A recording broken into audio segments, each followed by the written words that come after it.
Hello and welcome to another podcast edition of Taiwan Talk, ICRT's weekly interview segment, bringing you conversations from and about Taiwan. I'm Keith Manconi. Today on the show, we're going to be talking about one government program with quite a bit of history to it. Now, its official name describes it pretty well. It's called the Overseas Compatriot Youth Summer Formosa Study Tour to Taiwan. Bit of a mouthful, but yeah, that basically covers it. It was a summer camp for youth of Taiwanese descent living overseas. Basically a way for second-generation immigrants in the U.S. or in Europe to get back in touch with their roots, with language and culture classes, all that stuff. The program went by another name, though, a little bit shorter. Most folks know it as the Love Boat, and it got that name even though the campus was on land and no boats were involved. But the reason folks call it the Love Boat is, a whole bunch of young people, limited supervision, away from home for the first time, went about the way you'd expect, and the program gained a bit of a reputation as a place for these young people to find love. Let's leave it at that. The program ran from the 1960s all the way up to 2013. And with decades of history, the Love Boat has some stories to tell. Well, one filmmaker is working to tell them with a documentary film about the program.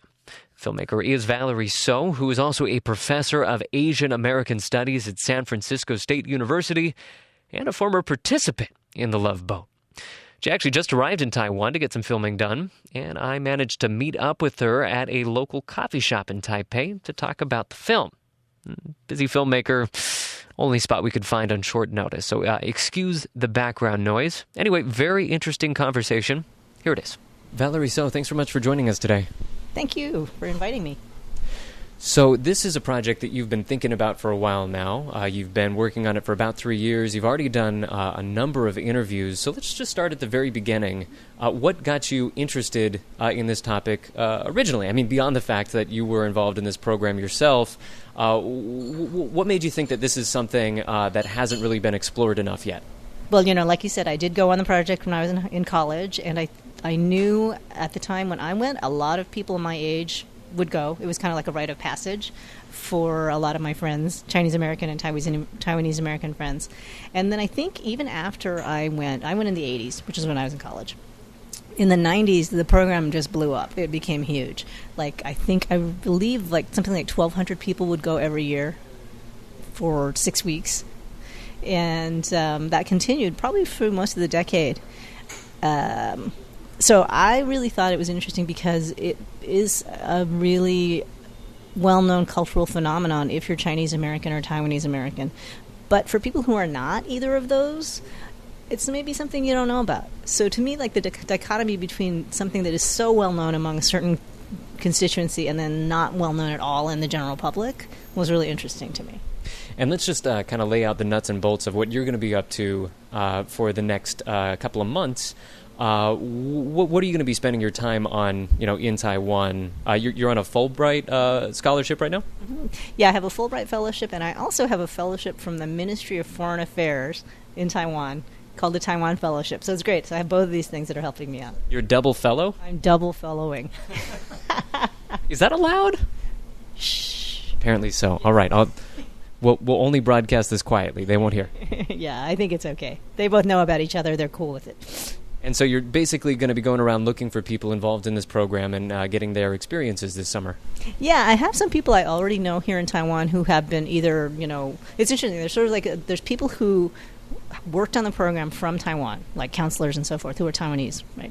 And then there are also people from North America, people from North America who went on the program, went back home to Canada or the U.S. or wherever, and then they liked it so much in Asia that they have since then moved back.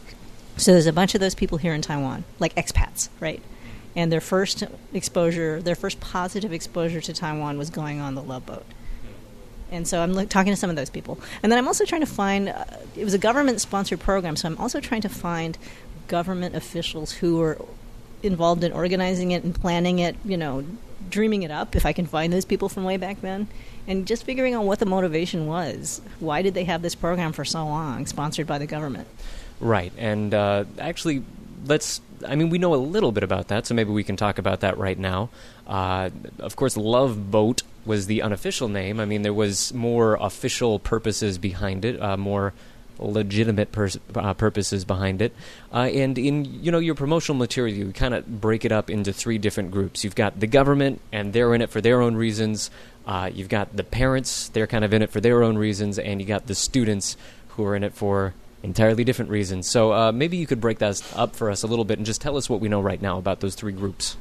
Sure, yeah. Starting with the government. So, of course, Taiwan's history is very complicated, right? The ROC has this very complicated relationship with China, with the U.S., with itself.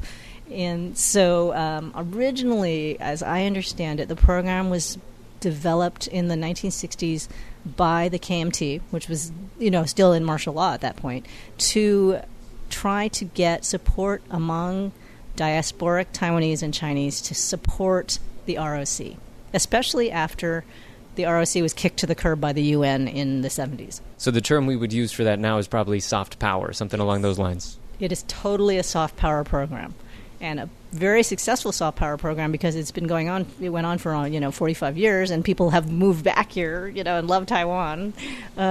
Okay, so that's the government part, right? And so when I was there, it was very much about pushing the KMT agenda. Nowadays, I'm not quite sure if it's that much about that. It's more about economic support as opposed to political support, but it's still about support, right? So the second part, of course, is the parents.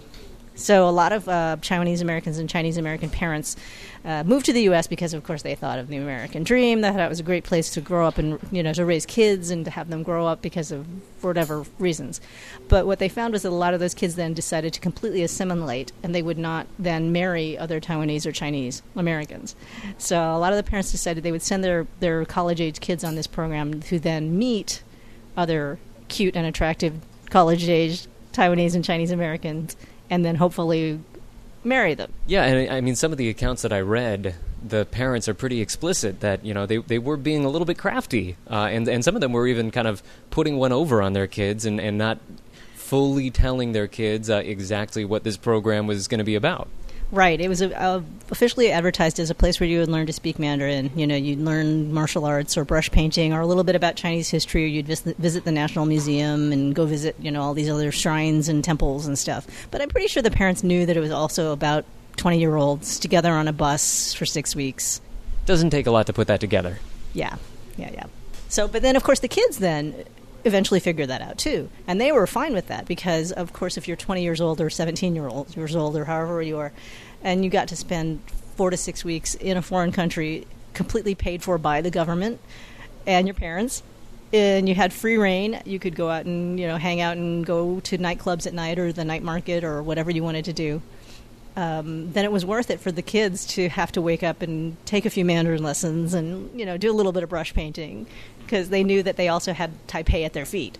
Right. And it was just so fun for them. And so now it's often, discussed as a joke, this thing. But it does seem like in a lot of ways it kind of had the intended results for both of these groups, both the government and these parents, because, in a lot of it, as you've already said, there are a ton of kids that decided, this is actually a pretty cool place to live. I want to live here. I want to put my work into this place, make it better.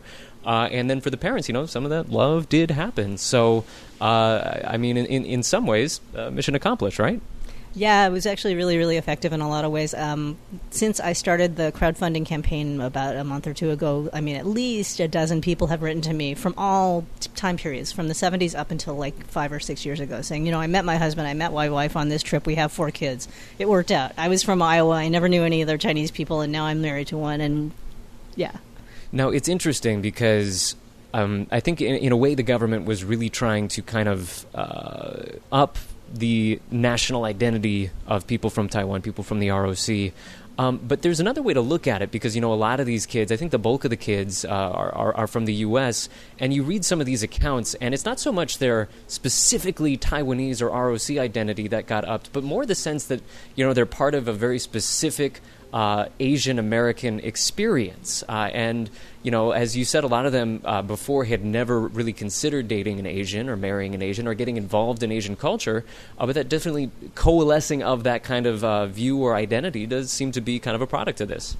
Yeah, I think so. I mean, in the U.S., I think there's sort of a lot. I like mixing and matching of different Asian cultures. Like there'll be like you'll be into K-pop or something, and also like boba or whatever. I mean, so it's not only just like you have to like stay in your lane as far as being Taiwanese or Korean or whatever. So, yeah, it's a little more Pan-Asian there.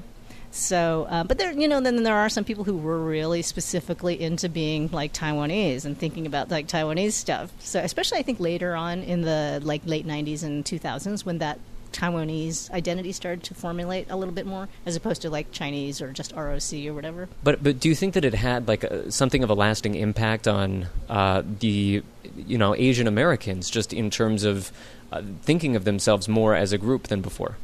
Oh yeah, sure, I think so. Yeah, I think it's just another way of understanding the significance of the Asian cultural heritage. Yeah. So as you continue your work this summer, what kind of questions are you going to be asking? What are you going to be looking for as you talk to all these people that were involved in this program? I'm interested in both how the program changed individual people's lives, or affected individual people's lives, but also then maybe also how the community at large was affected. Either Taiwanese community, Taiwanese American, Asian American, Chinese American, how that kind of had an effect on, the broader cultural community out there. So as well as individuals, not only just like, oh, I met my husband or my wife and I married someone, right? Or I started to really like Asian guys or whatever. I think to me also I'm interested in that sort of, like you said, maybe like this kind of ripple effect or the way that it spread to a broader community sense among Asian Americans and also among maybe even in Taiwan, right? Maybe, I don't know if the Love Boat had an impact among Taiwanese, maybe?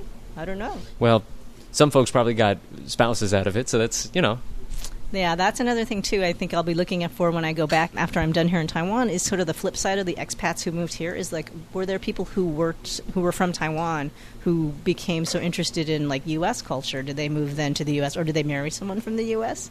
So it sort of goes both ways. Without getting too personal with this question, I mean, you were somebody who participated as well. I mean, let's just say in the broadest terms, would you say that this had a reasonable impact on your life? Did this change anything for you, being a part of the Love Boat? Yeah, I think so. Of course, when you go in something when you're 20 years old, your mind is just wide open, right? And so it's just, I think at that point it kind of just accentuated my interest in learning more about being Asian, being about Chinese, being Asian American, all of these things. So, yeah, it definitely did make me more interested in what's going on over here. I mean, like a lot of people, I think, who are 20 years old and living in the U.S., I really didn't even know where Taiwan was or what it was about. So I think that in some ways, yeah, the government was really smart about doing this because now I know where Taiwan is, right, and I know what it's about. Well, and I guess now you're a professor that studies all this stuff, so... Again, mission accomplished, I guess. Yes, absolutely. And especially nowadays, I think in Asian American studies, there's much more interest in sort of transnationalism, right? As opposed to only focusing on Asian American experiences in the U.S. Because there's so many more immigrants now in the U.S. The Asian American community is all about immigrants at this point. Although, of course, now that's changing because those immigrants are having kids and they're coming of age. But so, but even just the fact that now you have something like the internet and you can go online and find all this information about things that are happening overseas. Whereas in the past, it was just so distant, so far away, that it was harder to focus on a lot of those issues. And now I think a lot of people's consciousness are more global. So my understanding is that the program actually ended in 2013, but it's been a little bit replaced. Where does it stand at this point? It's very amorphous. I'm still trying to figure that out. I mean, officially, I think they say that it ended in 2013, but there are programs that are similar to it.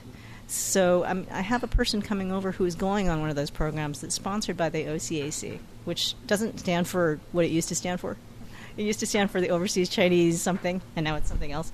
Yeah, the Overseas Compatriot Affairs Commission. Yes, there you go. Thank you. But when I was on the trip, it was Overseas Chinese something. I can tell that you took all those lessons to heart, definitely. Yeah, absolutely. A lot of learning back then. But anyway, so he's going on this trip. It's much shorter. The one he's going on is only 3 weeks, and there's fewer people. I think 100 or 150 people, and I think that they don't want it to be called the Love Boat for whatever reasons. we can imagine the reasons. Yeah, and also, they OCAC and the CYC, the China Youth Corps, have diversified a lot of their youth programs now for overseas Chinese. So, for instance, they've got something called the Taiwan Tech Trek, where you intern with technology companies. They've got another program where students go teach English to rural communities. So they have kind of split off a lot of these little programs. So one of the questions I'm going to be asking this summer is what exactly is the form of this program now, and does it still exist as we know it in the sort of the classic Love Boat sense? Or is it really completely different from what the program used to be? Or will it change into something else? Right, and just kind of sticking with that theme of transition and how these outlooks are changing. I mean, the motivation behind this program has kind of come into question over the years, especially when the Chen Shui-bian administration came in and the idea of promoting an ROC identity became less palatable. Now that we're in a new DPP regime, just in general, I mean, maybe we're getting to a point in the Taiwanese consciousness where there's less of an emphasis on, the racial identity or the ethnic identity, the Zhonghua Minzu. Could this, become somewhat stripped of that and become really just a purely, hey world, look at us kind of thing, and there's good stuff going on over here, or are we not? Is that not quite the moment we're in? I think what I am trying to figure out is how the DPP is going to use the program, because it was, strictly a KMT thing for a long time, and the KMT had a definite agenda that they were focused on, right? And so I think that the DPP maybe will realize that they can use the program in a different way for their own agenda. And so that's going to be interesting. Like next year might be a really interesting year to see what happens, once they're they've settled in a bit and they can figure out how they can make this work in their favor. Now, you actually come here with a pretty interesting perspective, being somebody who studies Asian American issues and Asian American identity. What can you tell us about the way that young Asian Americans, especially Taiwanese Americans, would view a program like this? I mean, has that changed at all over the years? I think it's changed a lot, because I think, like I said, everybody I've talked to that went on the program since, I'd say, the late 90s and through the 2000s pretty much identifies as Taiwanese American and not Chinese American. Whereas when I went, back in the 80s, it was the same thing. Chinese meant Taiwanese. There was no Taiwanese American. And so, of course, there was a big push in the U.S. at the last census by the Taiwanese American community to get that box. There was a write-in campaign where people wrote in Taiwanese American, right? You did not write in Chinese American. You didn't check the Chinese American box.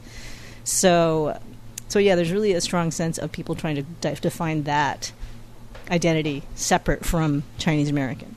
And would you say that there would be a hunger at this point, I mean, among kids in the U.S. to get in touch with specifically Taiwanese culture rather than, I mean, I think that, in the 80s, it would have been, correct me if I'm wrong, but, Chinese history, calligraphy, that kind of stuff, which is not necessarily the same set of issues that a DPP administration would want to promote.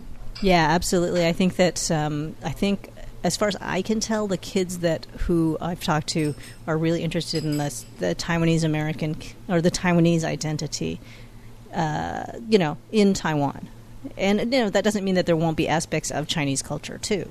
But they're thinking also about things that are more specifically related to Taiwan, separate from the PRC. And let's just update the other interest group that we've already identified here, the parents. I mean, do you think that there still is, we haven't even used the word bloodline, but that really is what we're talking about here, the family bloodline, keeping it in the family. Do you think that there still is an interest in that, in having the youngins find a Taiwanese spouse? I think there might be, although, nowadays there's less of, the outmarriage rates are going down in the Asian American community. So people, and partially just because there's more Asians living in the U.S. than there used to be, right? So there's more targets, there's more opportunities, there's more people you can date, right? So it's not so isolated as it used to be. I mean, since 1970, I think the number of Asian Americans has gone from something like 0.4% in the U.S. to almost 6%. So like more than a 10 times more than 10 times as many Asian Americans in the U.S. now, and that's only growing. That's increasing. Like Asian Americans are supposed to be the fastest growing demographic in the U.S.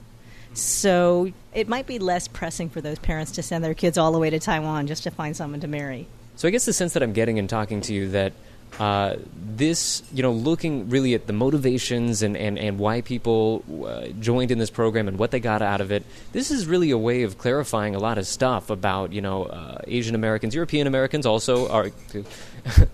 Asian Europeans also took part in this. And so it's really a way to get a sense of how a whole lot of people think about their place in their home country, their place in the country that their family is from. So there's, clarifying what this program is about touches on all that stuff. Yeah, and it changes from year to year, and definitely from decade to decade. I mean, everybody who I've talked to has had a certain perspective about why they went and why their parents wanted them to go and what they expected. I mean, there's some constants like going out to clubs, or whatever. But yeah, it's interesting to me how much has changed. So another topic you could delve into is you could let us know if the clubs have gotten better or worse than they were in the 80s. That's true. Very true, yeah. The coffee's gotten better. There we go.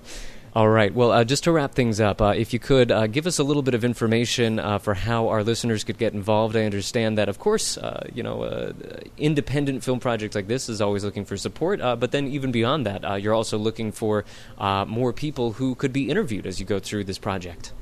Yeah, absolutely. I mean, I'm here in Taiwan. I have certain people that I'm going to talk to, but if there's anybody else who has been involved with the program that I'm not in touch with, of course, I'd love to hear from them. And yeah, it is entirely financed independently, so we're always looking for contributions. We had a crowdfunding campaign about a month ago, which was pretty successful, but, we always need more money. Filmmaking is a very, very expensive addiction. Right. Well, luckily, there's a lot of helpful people around here that hopefully will be helping you out. And there's a Facebook page as well where people can learn more? Yes, there is. You can just go to Love Boat Taiwan, or you can search my name, and I also have a page that you can find information about. All right. Well, the name of the film, once again, is Love Boat Taiwan. We have been speaking to its director, Valerie Soe. Valerie, thanks so much for speaking with us today. Thank you so much. It was great to talk to you. Love, exciting and new. Come aboard. We're expecting you and love. Love Boat. Gotta love it.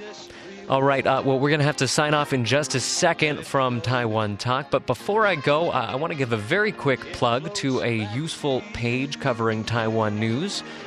This is a page on Facebook run by Klaus Bardenhagen. He is a freelance journalist from Germany working in Taiwan, covering lots of issues on Taiwanese politics and culture and current events. And his page is called Taiwan Reporter. He updates it all the time with very useful info and links to articles, all related to Taiwan. So anybody who's interested in learning more about what's happening here, very useful resource. I'll be posting there as well. Anyway, got to wrap things up. So for ICRT and Taiwan Talk, I'm Keith Manconi. Thanks for listening. On a friendly shore.